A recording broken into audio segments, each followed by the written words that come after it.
The drop pod hit the regolith of Vadris for 040 local. The impact punched a crater the size of a parade ground and flung dust into a sky the color of dried blood. Cadet Myra Vale stepped out before the hatch finished cycling, boots crunching on glassy sand. No exosuit, no helmet, just a matte black jumpsuit and a knife the length of her forearm. The rest of Fireteam Obsidian spilled after her, 3 HFY heavies in powered armor, a Vayan sniper whose eyes were literal targeting lasers, and a human lieutenant who still believed in chain of command Vale fall in. The lieutenant barked. "You're on rear guard." Myra didn't answer. She was already moving, low and fast, toward the ridge that ringed the crater. The air tasted of sulfur and ozone. Somewhere beyond the ridge, the enemy waited Krathak shock troops, 8 legs, acid blood, and a reputation for turning cadets into chum. The lieutenant repeated the order. Myra ignored him. She crested the ridge, dropped prone, and sighted down the knife's spine. The blade had been forged from the heat shield of a re-entry pod. Its edge caught the starlight like a promise. Below, the Krathak advanced in perfect formation. 24 warriors, carapace lacquered midnight blue, claws clicking in unison. Their commander rode a hover sled, mandibles dripping venom that hissed where it touched the ground. Myra exhaled. The world narrowed to breath, blade, and target. She rose. Not ran, rose. Like a shadow detaching from stone, 30 meters in for seconds. The nearest Krathak registered her at the last possible instant. Its claw came up, to slow. Myra slid beneath it, knife flashing once. The blade found the soft joint behind the thorax. Acid sprayed, but she was already moving, using the dying warrior's bulk as a shield. The second kill took longer, 3 heartbeats. She vaulted the corpse, kicked the hover sled's thruster, and rode the commander's surprise straight into his chest. The knife punched through chitin, twisted, withdrew. The commander toppled, sled spinning wildly. 22 left. Fireteam Obsidian crested the ridge just in time to see the carnage. The HFY heavies opened fire plasma bolts that turned sand to glass. The Vayan sniper dropped to with headshots that punched fist-sized holes. The lieutenant shouted coordinates. Myra didn't need coordinates. She needed silence. She ghosted left, using the chaos as cover. A Krathak scout spotted her, raised its rifle. She threw the knife. It wasn't balanced for throwing, but momentum did the work. The blade buried itself in the scout's eye. Myra was on it before it hit the ground, wrenching the rifle free and firing from the hip. 3 rounds, 3 kills. The rifle clicked empty. She discarded it, reclaimed her knife. The lieutenant's voice crackled over comms. "Vale, report." "What the hell are you busy?" she said. By the time the sun cleared the horizon, the Krathak were rooting. Their formation shattered into panic clusters. Myra moved through them like a roamer. A claw here, a stinger there, each strike precise, surgical. She didn't waste motion, didn't waste breath. The last warrior tried to flee. Myra let it run 10 meters, then sprinted. She tackled it from behind, knife sliding between plates at the base of the skull. The body twitched once and stilled. Silence fell, broken only by the hiss of cooling acid and the distant whine of the lieutenant's armor. Myra stood amid the bodies. Her jumpsuit was shredded, skin lacquered with alien blood that steamed in the cold. She wiped the knife on a corpse and looked up. Fireteam Obsidian stared.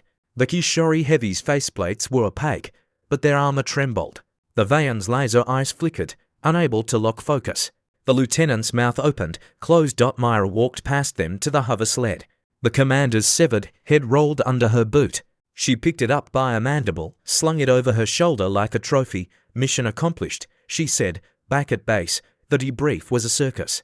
Instructors replayed the helmet cams frame by frame. Analysts ran kill count algorithms. The numbers didn't lie. 24 Krathak, 0 human casualties. Total engagement time for minutes 37 seconds. The lieutenant tried to take credit. Fireteam cohesion was irrelevant. The lead instructor cut in. Cadet Vale operated outside parameters. She ignored orders, abandoned formation, and achieved total victory. The room waited for punishment. Instead, the instructor slid a data slate across the table. "New calcine," he said. "Effective immediately." Death whisper. Myra didn't smile. She'd heard worse. Words spread faster than jump space. By nightfall, the cadet barracks buzzed. Death whisper. The human who killed with a knife and silence. The one who made Krathak scream in frequencies only dogs could hear. The next week brought the Cruciblean annual Slaughterfest where cadets hunted each other across a poisoned moon. Myra entered alone, no team, no supplies beyond the knife and a canteen. The moon was a graveyard of crashed ships and radioactive dust. 50 cadets dropped in. 49 came out. Myra's final opponent was a Thracian prodigy named Corvax for arms, monomolecular claws, and a kill count that had made instructors nervous. They met in the hollowed-out reactor core of a derelict battleship. Radiation fog swirled like ghosts. Corvax circled, claws singing. "Death whisper," he hissed. "Let's see if the name fits." Myra stood still, knife low. "It fits." They moved at the same instant. Claws met steel in a shower of sparks. Corvax was faster, stronger. Myra was quieter. She let him drive her back, boats sliding on rusted deck plates. When he overcommitted, she dropped, rolled, came up inside his guard. The knife found the gap between arm plates. Once, twice. Corvax roared, spun, slashed. Myra took the hit across the ribs. Pain flared, hot and bright, but used the momentum to pivot behind him. Her knife slid into the base of his neck. He dropped. She sat on his chest until the twitching stopped. Then she carved the Thracian crest from his armor and tucked it into her pocket. The extraction shuttle found her 3 hours later, sitting atop the reactor, carving a flute from a Crothak femur. She played a single note low, mournful. The pilot didn't speak until they were in orbit. Academy life changed after that.